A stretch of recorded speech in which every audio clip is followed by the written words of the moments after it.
¿Qué tal? ¿Cómo estás? Te mando un saludo. Espero que este video que te voy a enviar, que este video que estoy enviando sea de ayuda para ti, para tu trabajo. Me presento, mi nombre es Carlos Alberto Sánchez San Juan. Soy el hijo del señor Victórico Sánchez Altamirano, uno de los dueños de Nisatay, y para mí es un gusto poder colaborar contigo para que lleves a cabo tu trabajo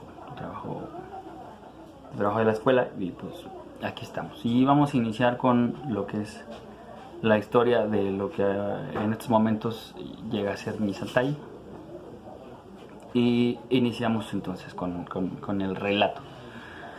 Pues Nisatay, la historia de Nisatay comienza con mi abuelo hace ya algunos años, antes de que el mezcal tuviera este boom que en estos momentos ahorita ya tiene este posicionamiento que tiene.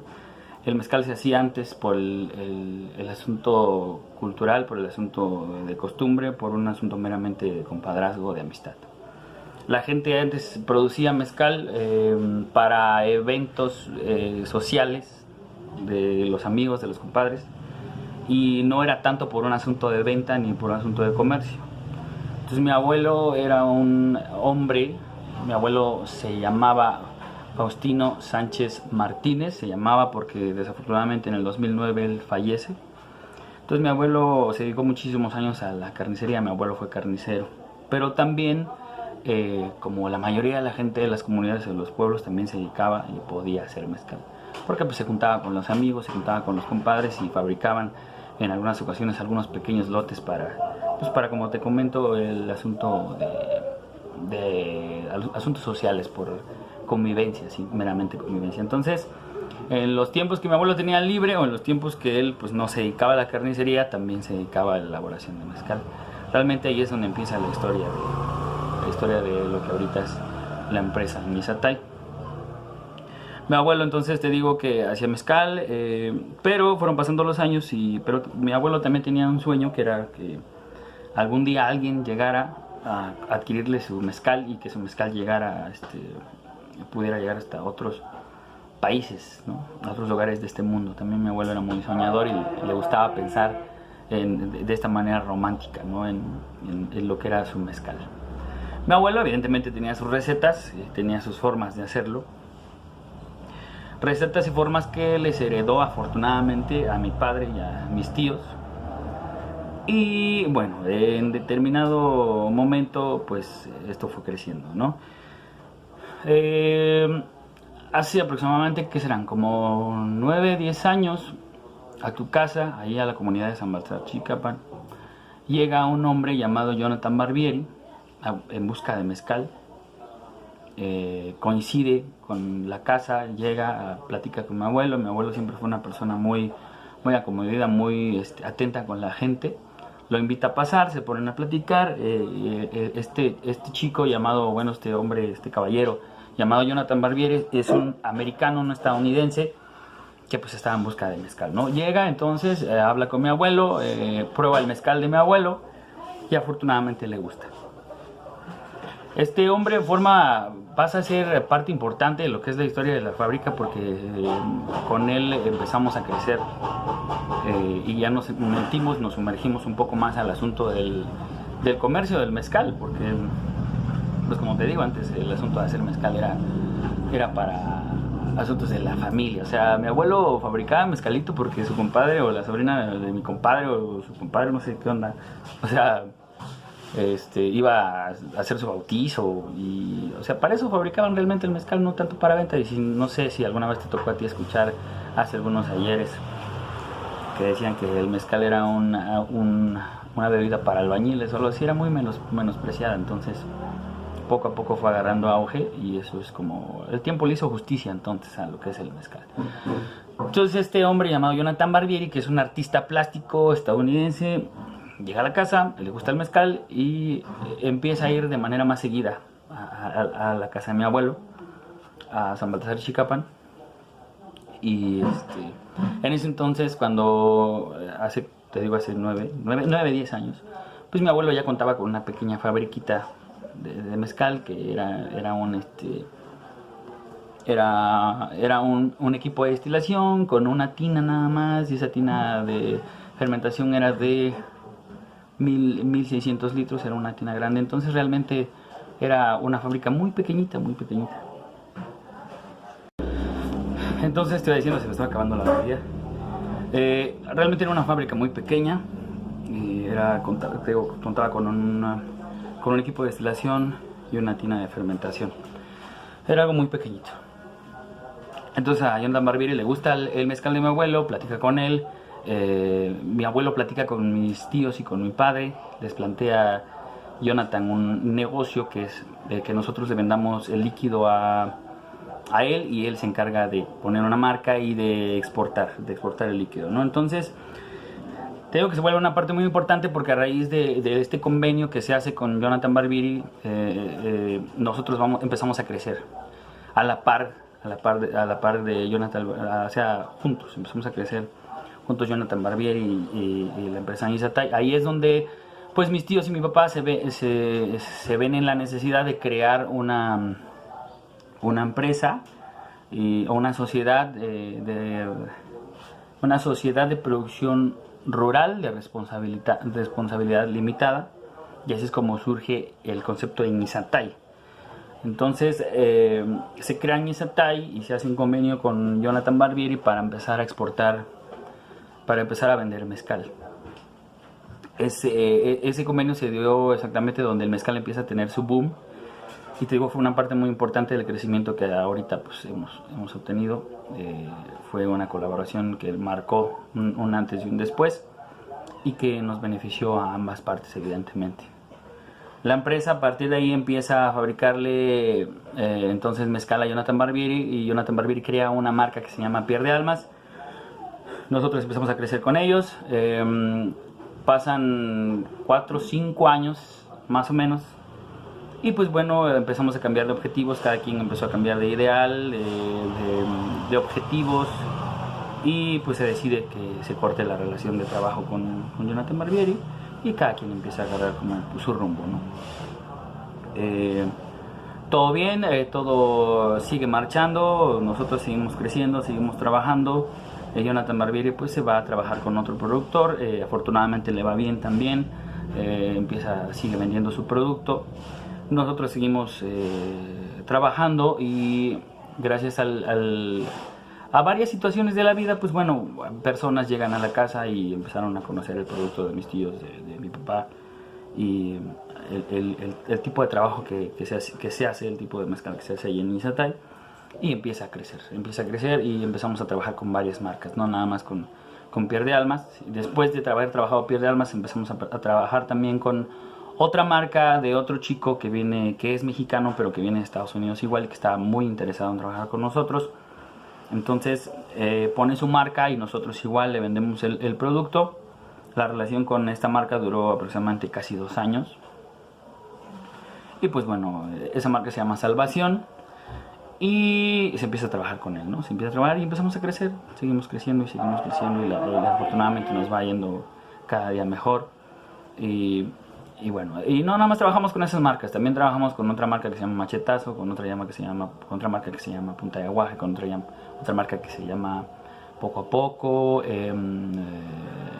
también con otra marca de unos chicos españoles que se llama BSN, que tuvieron un interés genuino en hacer algo novedoso con lo que es el mezcal. Entonces empezaron a fabricar con nosotros, permíteme un segundo. Y empezamos a trabajar con todos ellos. Entonces, a grandes rasgos esa es la historia, ¿no? Entonces, la historia siempre comienza, como en la mayoría de los casos de los negocios familiares, con el abuelo, con el papá, que tienen una espinita por ahí clavada de hacer algo diferente, y pues bueno, se lo heredan a sus hijos, y los hijos continúan con el legado, ¿no? Y afortunadamente pues mi abuelo dejó un legado muy importante, que es la elaboración del mezcal, y afortunadamente mis tíos fueron partícipes de eso, y ahorita pues bueno, ahí andamos creciendo, y a grandes rasgos esa es la historia, ¿no? Mi abuelo comienza con todo el asunto, llega a un caballero que está interesado en vender nuestro producto, se hace el convenio, nosotros vamos creciendo la parte de su empresa, de la empresa de este caballero, Y poco a poco la gente nos va conociendo y poco a poco nos vamos inmiscuyendo un poco más en el asunto del comercio del mezcal y en el mundo del mezcal. Empezamos a conocer a gente también que fabrica excelente producto, gente que tiene un interés verdaderamente interesante, ahora sí que tiene un interés de corazón en lo que a la fabricación de mezcal se refiere, ¿no? Y no solamente por el asunto de mercado, sino también porque el mezcal o la elaboración de mezcal es una forma de vida, se ve como una forma de vida, es un estilo de vida totalmente, y es una parte de nuestra identidad como oaxaqueños. Entonces, gracias a esto hemos conocido a bastantes personas y bastante gente nos ha identificado como una fábrica que hace un mezcal de calidad, ¿no?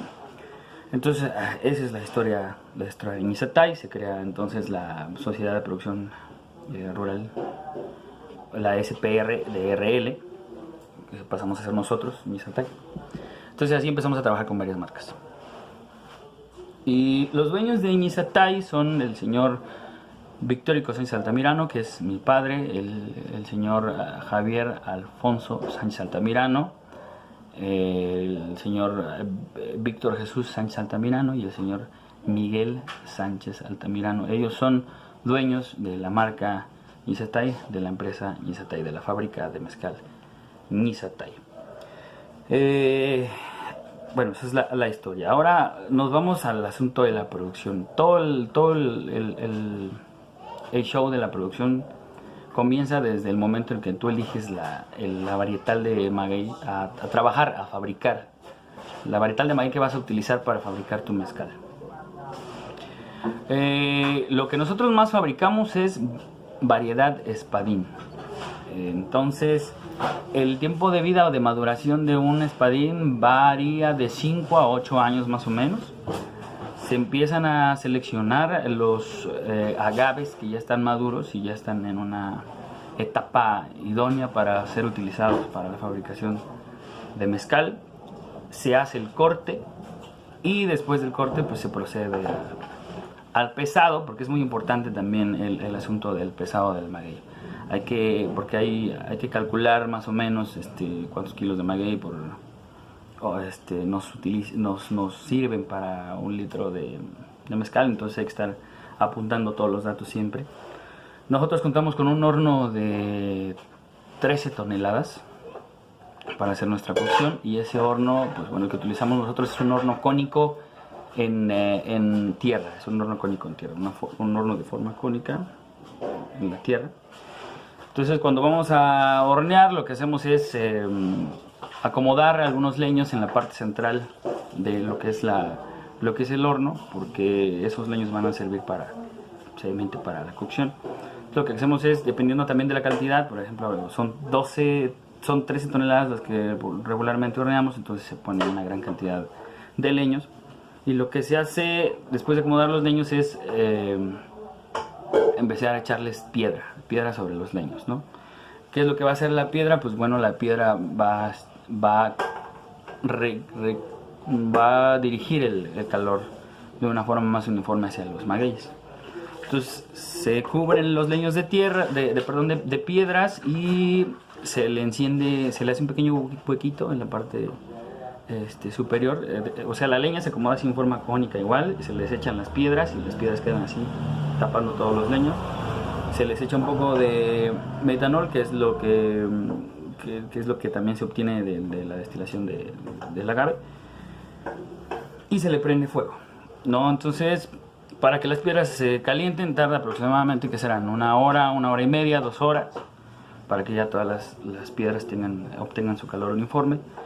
Y ahí los maestros mezcaleros van checando la altura del fuego, la altura de la temperatura, y pues eso se hace meramente con la vista, con el oído, con los sentidos, porque no hay realmente no ocupamos un como termómetro, ¿no?, que nos dé una temperatura exacta.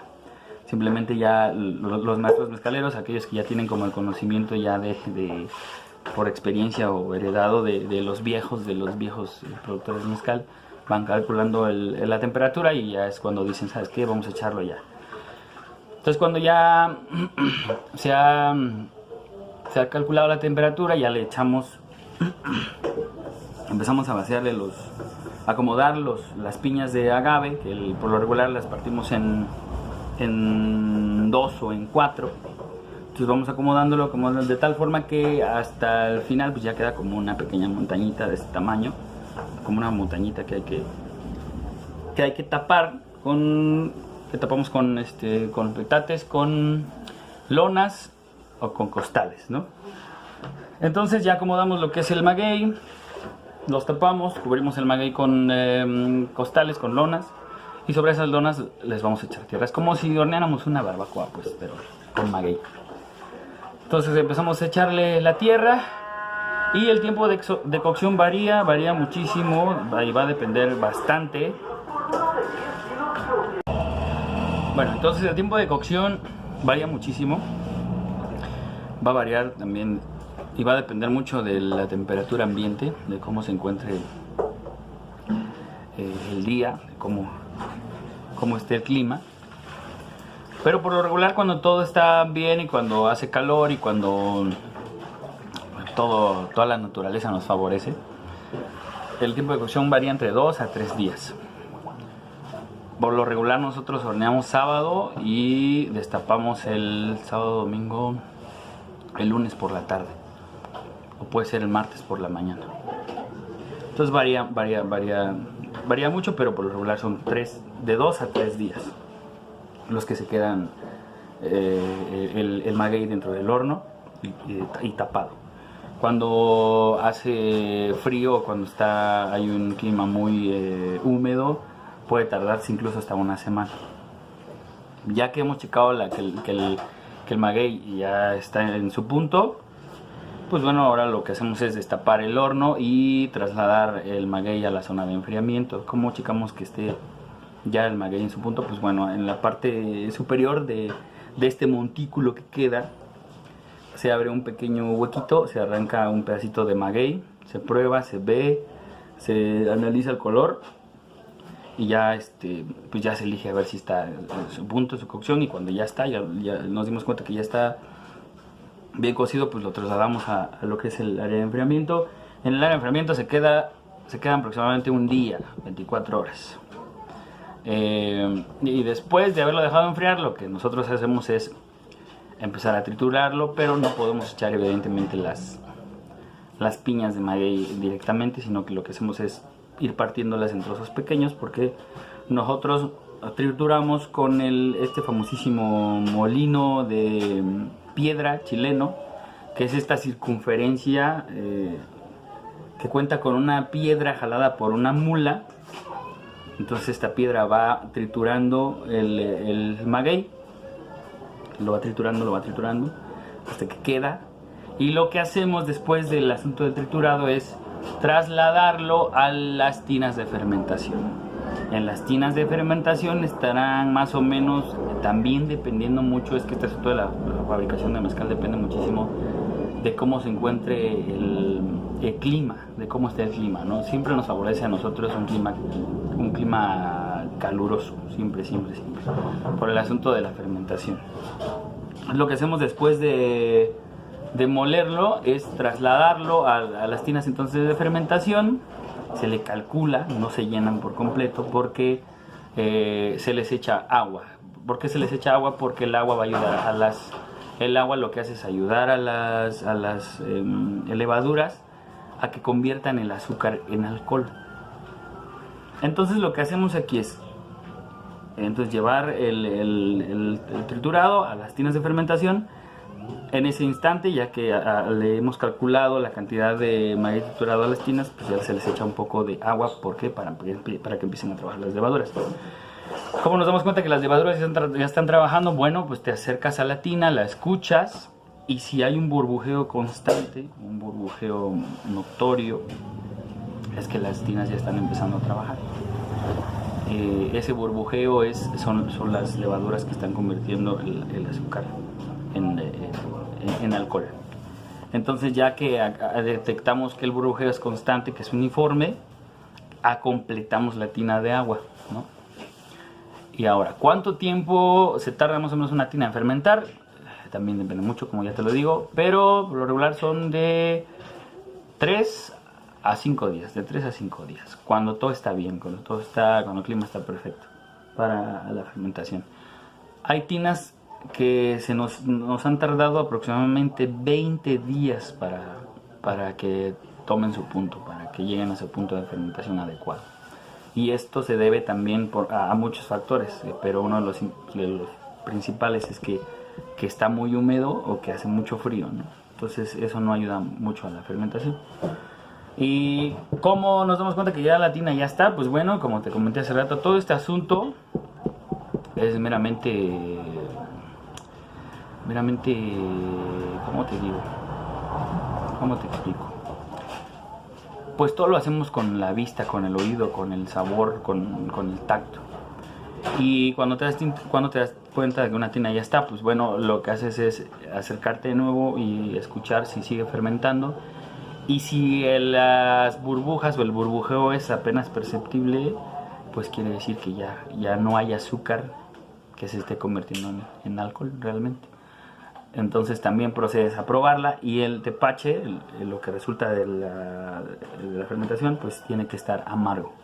Tiene que saber amargo, y que las burbujitas, el burbujeo, sea apenas perceptible, ¿no? Entonces, cuando ya esas dos características son muy importantes. Cuando ya están, ya lo que haces es llevarlo al destilado. El mezcal se varían, está ahorita categorizado en 3: en mezcal ancestral, mezcal artesanal y mezcal industrial. Nosotros estamos en la categoría de mezcal artesanal, ya que estamos destilando con alambiques de cobre. Entonces en la destilación eso es lo que utilizamos, alambiques de cobre. Y los alambiques de cobre, bueno, el equipo de destilación está conformado por un serpentín, por un alambique, por la montera, ¿no? Entonces lo que hacemos, ya que está el fermento en su estado adecuado, lo que hacemos es pasarlo al área de destilación. Contamos con 6 equipos de destilación.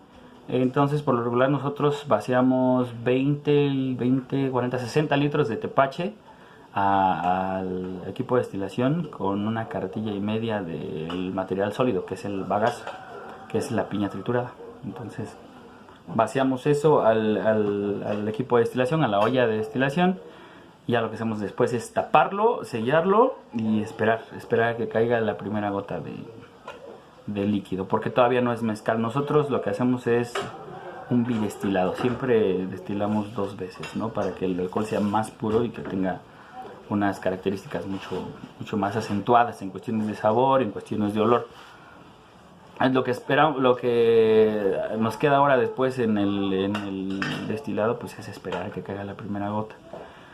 Al primer destilado nosotros le llamamos shishe, y ese shishe está dividido en 3, está dividido en cabeza, en puntas de shishe, en shishe y en shishe bajo, ¿no?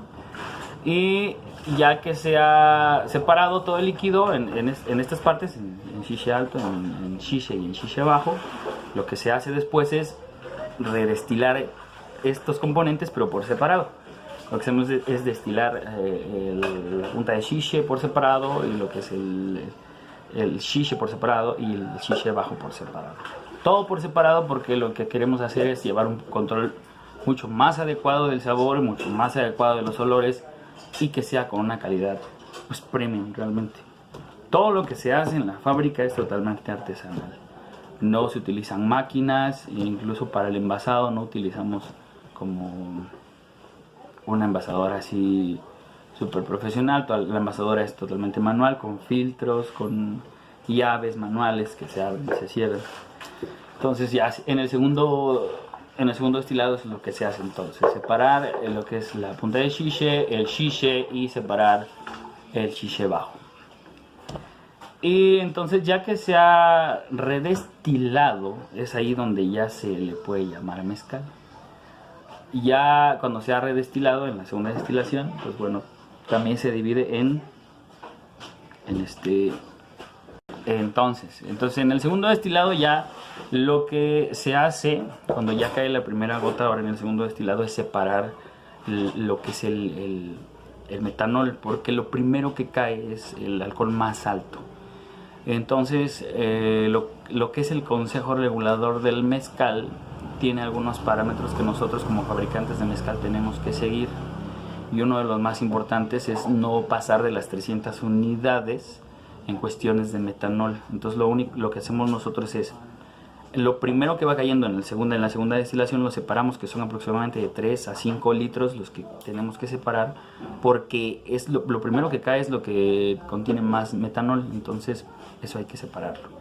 Hay fábricas o hay lugares donde no lo separan por cuestiones de rendimiento y por cuestiones de merma, no lo separan y lo destilan así, incluso hacen un solo destilado, pero nosotros no hacemos un solo destilado, nosotros hacemos 2 destilados para que, como te comento, sea un producto de calidad, sea un producto premium. Entonces lo que hacemos es separar estos 5 primeros litros que van cayendo, los primeros que caen, hay que separarlos porque es el alcohol más alto en la segunda destilación, y a partir de esos 5 litros empezamos a tomar y a agarrar el líquido que empieza a caer, ¿no? Que ese líquido se divide en puntas, en colas altas y en colas bajas. Ahora lo que hacemos es tomar las puntas y las colas para ya ahora sí homogenizarlo y hacer mezcal. Nosotros el mezcal que hacemos es siempre 45 grados, ¿no? También el Consejo Regulador del Mezcal tiene límites inferiores, y también tiene un grado inferior que es de 38 grados a 53. Entonces, en cuestiones de mezcal, en cuestiones de sabor, en cuestiones de olor, nosotros... Bueno, que el mezcal el mejor mezcal siempre va a ser el que a ti te guste, ¿no? Hay personas que les gusta el mezcal de 38 grados, pero pues bueno, es como si estuvieras tomando un tequila realmente, y como si lo estuvieras tomando de manera industrial. Entonces nosotros siempre hemos pensado que los 45 grados, que es donde el cordón se hace, y el cordón es esta cosita que hacen los maestros mezcaleros, que van checando el grado alcohólico con un carricito y con un bulito así, que van checando el burbujeo del líquido para checar entonces el grado alcohólico. Y nosotros siempre hemos pensado que cuando el mezcal hace cordón, que es donde empieza a perlear, es un grado alcohólico idóneo, que es el de 45. Ahí en 45 grados tú logras percibir sabores, incluso puedes diferenciar entre un espadín, un tobaciche, un tepestate o un mexicano, por ejemplo, ¿no? En varietales de maguey. 45 grados al menos nosotros pensamos que es un grado perfecto, un grado idóneo para poder saborear un maguey, para reconocer